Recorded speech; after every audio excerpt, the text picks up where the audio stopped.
Hi കൂട്ടുകാരെ, പുതിയൊരു വീഡിയോയിലേക്ക് എല്ലാവർക്കും സ്വാഗതം. അങ്ങനെ ഇനി CKC ശിവാനിയെ കൊല്ലാൻ ശ്രമിക്കുമ്പോഴാണ് കേട്ടോ അങ്ങോട്ടേക്ക് നിധി എത്തുന്നത്. നിധി വരുന്നുണ്ടെന്ന് കാണുമ്പോൾ ഉടൻ തന്നെ CKC അവിടെ നിന്ന് ഓടി രക്ഷപ്പെടുകയാണ്. എന്നാൽ ഈ സമയം ശിവാനി ആണെങ്കിലോ ഇങ്ങനെ കഴുത്ത് ഞെരുക്കിയത് കൊണ്ട് തന്നെ താൻ അവിടെ കിടന്ന് പിടയുകയാണ് കേട്ടോ. അപ്പോഴേക്കും നിധി അങ്ങോട്ടേക്ക് ഓടി വന്ന്, എന്താ ശിവാനി ഇവിടെ പറ്റിയത്? നിൻ്റെ അടുത്ത് ആരാ വന്നത്? അത് പിന്നെ CKC എന്ന് പറയുന്നത് കേട്ടോ. എന്തിനാ CKC നിന്നെ കൊല്ലാൻ പറഞ്ഞത്? അത് കേട്ട ഉടനെ ശിവാനി പറയണേ, ഞാൻ മൊഴി മാറ്റി പറഞ്ഞതാണ്, നിന്റെ പേരിൽ കേസ് കൊടുക്കാൻ എന്നോട് ആവശ്യപ്പെട്ടാണ് CKC ഇങ്ങോട്ടേക്ക് വന്നതെന്ന് പറയട്ടോ. ഇതങ്ങ് കേൾക്കുമ്പോൾ നിധി ആകെ ഞെട്ടിപ്പോവാണ്. എന്നാൽ ഈ സമയം എനിക്ക് നീ ജീവിക്കാൻ പറ്റുമെന്ന് തോന്നുന്നില്ല നിധി. ഞാൻ നിനക്ക് വേണ്ടി നിന്റെ പേരിൽ കേസ് കൊടുക്കാത്തത് കൊണ്ട് തന്നെ അയാൾ എന്നെ കൊല്ലും, അയാൾ അങ്ങനെ ഒരു സ്വഭാവക്കാരനാണ് എന്നൊക്കെ പറഞ്ഞ് ശിവാനി കരയുമ്പോൾ ഉടൻ തന്നെ നിധി പറയണേ, ദേ ഞാനൊരു കാര്യം പറയട്ടെ, ഇതൊരിക്കലും ഗൗതം അറിയാൻ പാടില്ല. ഗൗതം അറിഞ്ഞു കഴിഞ്ഞാൽ തീർച്ചയായും പ്രശ്നമാവും. അപ്പോൾ CKCയുമായി വഴക്കിടാൻ നിൽക്കും. അപ്പോൾ CKCയുമായി ഒരു പ്രശ്നം വീണ്ടും ഉണ്ടാവും. അതുകൊണ്ട് തന്നെ നീ ഇത് മറച്ചു വെക്കണം.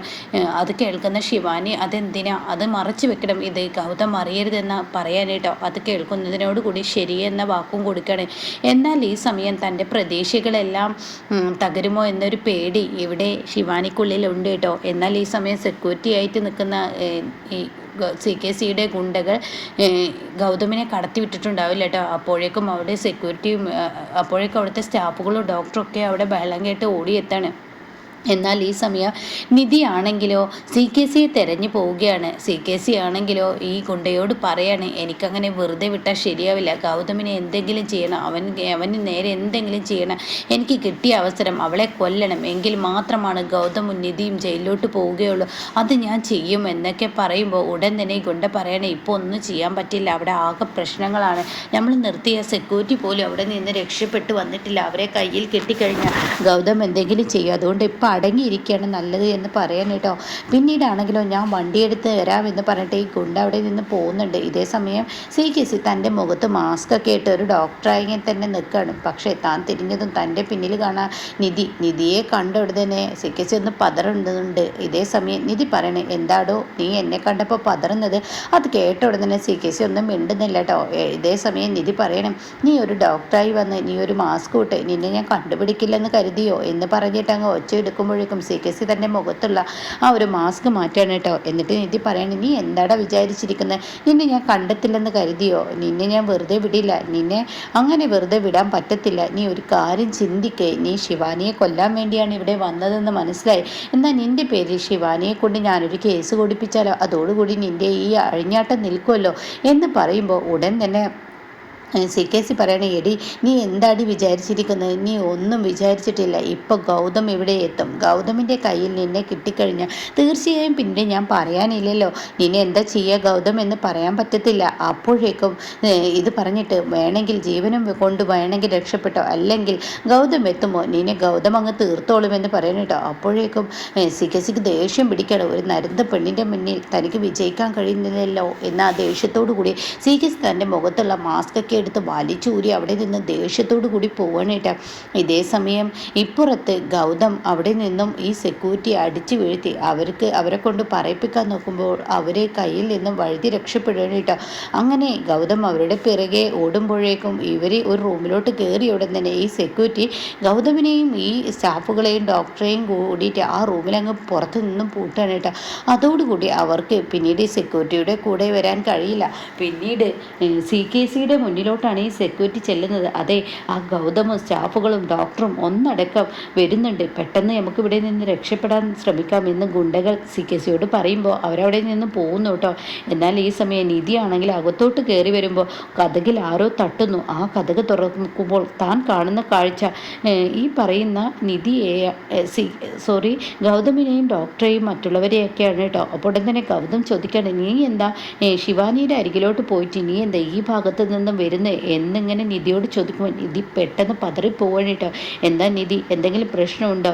നീ എന്താണ് ശിവാനിയുടെ റൂമിൽ കണ്ടത് എന്ന് ചോദിക്കണം. എന്താ അവിടെ പ്രശ്നം, എന്തെങ്കിലും അവിടെ പ്രശ്നമുണ്ടോ? അപ്പോൾ നിധി പറയണേ, തീർച്ചയായും അവിടെ പ്രശ്നമുണ്ട്, ശിവാനിയെ കൊല്ലാൻ കുറച്ച് ഗുണ്ടകൾ അവിടെ വന്ന് ശിവാനിയെ കൊല്ലാൻ ശ്രമിക്കുമ്പോഴാണ് എന്നെ കണ്ടപ്പോൾ അവർ ഓടി രക്ഷപ്പെട്ടത്. അത് കേട്ട ഉടനെ ഗൗതം ഡോക്ടറും ചോദിക്കുകയാണ്, ആരാണ് ശിവാനിയെ കൊല്ലാൻ ശ്രമിച്ചത്? അപ്പം നിധി പെട്ടെന്ന് പതറിയിട്ട് ഈശ്വര അത് പറയാൻ പറ്റത്തില്ല. അത് പറഞ്ഞ് ഗൗതം മുന്നും പിന്നും നോക്കാതെ ഇപ്പോൾ അവൻ്റെ പിറകെ ഓടും. അത് പാടില്ല. അതുകൊണ്ട് അതിന് താൻ മിണ്ടാതിരിക്കണം എന്ന് മനസ്സിൽ കരുതിയിട്ട് നിധി എന്ത് ചെയ്യുന്നു? അത് പിന്നെ ആരാണെന്ന് എനിക്കറിയത്തില്ല, ആരാ എന്ന് അറിയില്ല, അവർ ഓടി രക്ഷപ്പെട്ടു എന്ന് പറയണ്ടോ. ഇത് കേൾക്കുന്ന ഡോക്ടർ പറയണേ എന്താ ഈ പറഞ്ഞത്? ശിവാനിക്ക് ശത്രുക്കളോ? ഈ ഹോസ്പിറ്റലിൽ ആളുകൾ അറിഞ്ഞു കഴിഞ്ഞല്ലേ ഈ ഹോസ്പിറ്റലിന് അത് കോട്ടമാണ്. മറ്റുള്ള പേഷ്യൻറ്റിന് പേടിയായിരിക്കും. ഇവിടെ ഗുണ്ടയും കൊല്ലാൻ നോക്കലൊക്കെ ശ്രമിക്കുമ്പോൾ ഒരു ജീവൻ രക്ഷിക്കാൻ വരുന്ന ഒരു ഹോസ്പിറ്റലിൽ കൊല്ലാൻ ശ്രമിക്കുന്നുണ്ടെന്ന് അറിഞ്ഞു കഴിഞ്ഞാൽ പ്രശ്നമാണ്. അതുകൊണ്ട് ശിവാനി ഇനി ഇവിടെ കിടത്താൻ പറ്റത്തില്ല. നിങ്ങൾ ഇപ്പോൾ ഈ സമയം ഡിസ്ചാർജ് ഞാൻ തരികയാണ്, നിങ്ങൾ കൊണ്ടുപോകണമെന്ന് പറയുന്നു കേട്ടോ.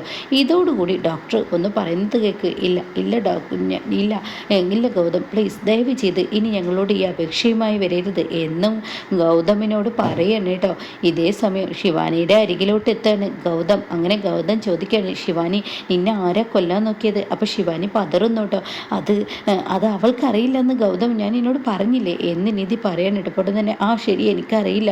അപ്പോഴേക്കും രേണുക പൊന്നു മോളെ നിന്നെ ആരൊക്കെ ശ്രമിച്ച് കൊല്ലാൻ നോക്കി എന്നൊക്കെ പറയുന്ന ആരാണ് നിന്നെ കൊല്ലാൻ നോക്കിയത്? ഈ അമ്മ വല്ലാത്തൊരു കഷ്ടപ്പാടിലാണല്ലോ. അവിടെ നിൻ്റെ അച്ഛൻ കട്ടിലിൽ കിടക്കുന്നു, നീയും കട്ടിലിൽ കിടക്കുന്നു, ആര് ഞാൻ നോക്കും? എല്ലാം കൂടി ഞാൻ എന്ത് ചെയ്യും? ചെലവിന് എന്ത് ചെയ്യും? എല്ലാം കൂടി കഷ്ടത്തിലായല്ലോ ഈശ്വര. ഇവൾ ഇടിച്ചില്ല എന്നൊക്കെ പറയുന്നു. ഇനി ഇവളുടെ കാറിന് മുന്നിൽ പോയാലും ഈ പറയുന്ന ഇവൾ നിന്നെ ഇടിച്ചാലും രണ്ടായാലും ഒരേ അപകടം നിനക്കല്ലേ സംഭവിച്ചത്.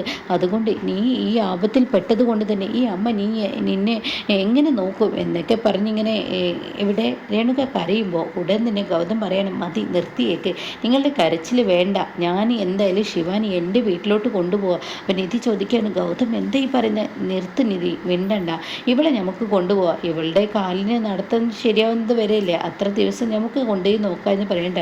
ഇതേ സമയം ശിവാനിയാണെങ്കിൽ തൻ്റെ അമ്മയോട് കണ്ണിട്ട് കാണിക്കുക നമ്മൾ പ്രതീക്ഷിച്ചതോട് തന്നെ എത്തിയിരിക്കുന്നു. പക്ഷേ ഗൗതമാണെങ്കിലോ നീ ആ വീട്ടിൽ വന്നു കഴിഞ്ഞാൽ നീ ചിന്തിക്കുന്നുണ്ടാവും പ്രണവിനെ നിൻ്റെ വരുതിക്ക് വരുത്താമെന്ന്. പക്ഷേ പ്രണവിൻ്റെ അയലത്ത് പോലും നീ പോവാൻ പാടില്ല. ഇത് നിൻ്റെ അമ്മയെ പിടിച്ച് നീ സത്യം ചെയ്യണം. ഇതങ്ങ് കേൾക്കുന്ന രേണുക അയ്യോയ്യോ വേണ്ട വേണ്ട, എൻ്റെ തലയിൽ പിടിച്ചൊന്നും ഇവള് സത്യം ചെയ്യണ്ട. എന്നിട്ട് മനസ്സിൽ കരുതുന്നുണ്ട് ഈശ്വര ഇവൾ അങ്ങോട്ടേക്ക് പോകുന്നത് തന്നെ പ്രണവിനെ എങ്ങനെയെങ്കിലും ഒടിക്കാൻ വേണ്ടിയാണ്. പക്ഷേ ഇവളെൻ്റെ തലയിൽ സത്യം ചെയ്ത തീർച്ചയായും എനിക്കെന്തെങ്കിലും സംഭവിക്കും എന്നിങ്ങനെ മനസ്സുകൊണ്ട് ചിന്തിക്കുകയാണ് കേട്ടോ.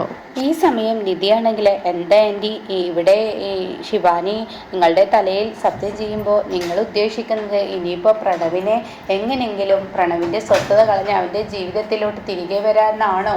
അതുകൊണ്ടാണോ സത്യം ചെയ്യാത്തത്? അത് കേട്ട ഉടനെ തന്നെ ശിവാനി പറയണ അയ്യോ എനിക്ക് ആരുടെയും ജീവിതത്തിൽ കയറിപ്പറ്റാൻ ഇനി താല്പര്യമില്ല, ഞാൻ അങ്ങനെ ആഗ്രഹിക്കൊന്നുമില്ല.